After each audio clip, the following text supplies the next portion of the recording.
বিভিন্ন দেশে অবৈধভাবে যাওয়া বাংলাদেশিদের নিয়মিত ফেরত আনছে বাংলাদেশ। এমনকি ভারত থেকেও বাংলাদেশিদের ফেরত এনেছিল ঢাকা। সম্প্রতি বাংলাভাষী বিপুল সংখ্যক লোককে বাংলাদেশি দাবি করে ঠেলে দিতে চাচ্ছে দেশটি। এতে সীমান্তে মানবাধিকার লঙ্ঘনের শিকার হচ্ছে কয়েকশো মানুষ। এক্ষেত্রে দেশটির সীমান্তে আন্তর্জাতিকভাবে স্বীকৃত আইন ও বিধিবিধান মানছে না।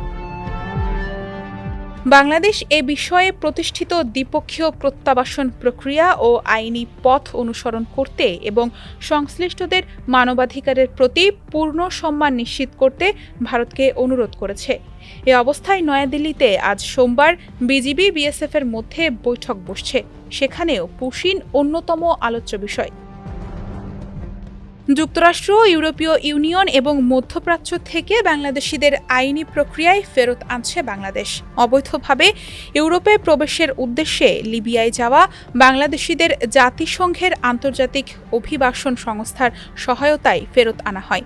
পুরো প্রক্রিয়াটি সম্পন্ন হয় আন্তর্জাতিক আইন ও স্বীকৃত পদ্ধতি মেনে।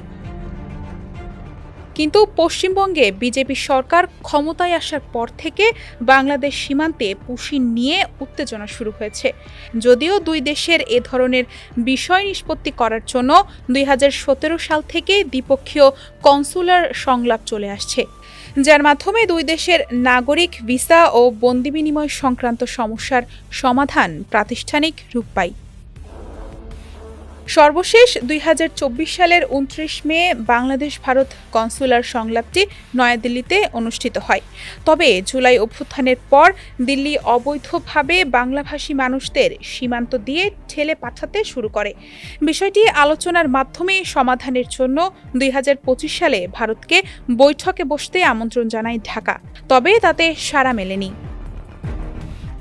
বিষয়টি নিশ্চিত করে পররাষ্ট্র মন্ত্রণালয়ের ঊর্ধ্বতন এক কর্মকর্তা বলেন, বাংলাদেশিদের ফেরত আনতে অনেক দিন আগেই ভারতকে দ্বিপক্ষীয় কনসুলার বৈঠকে বসতে আমন্ত্রণ জানানো হয়েছিল। তবে এখন পর্যন্ত নয়াদিল্লির কাছ থেকে কোনো উত্তর পাওয়া যায়নি।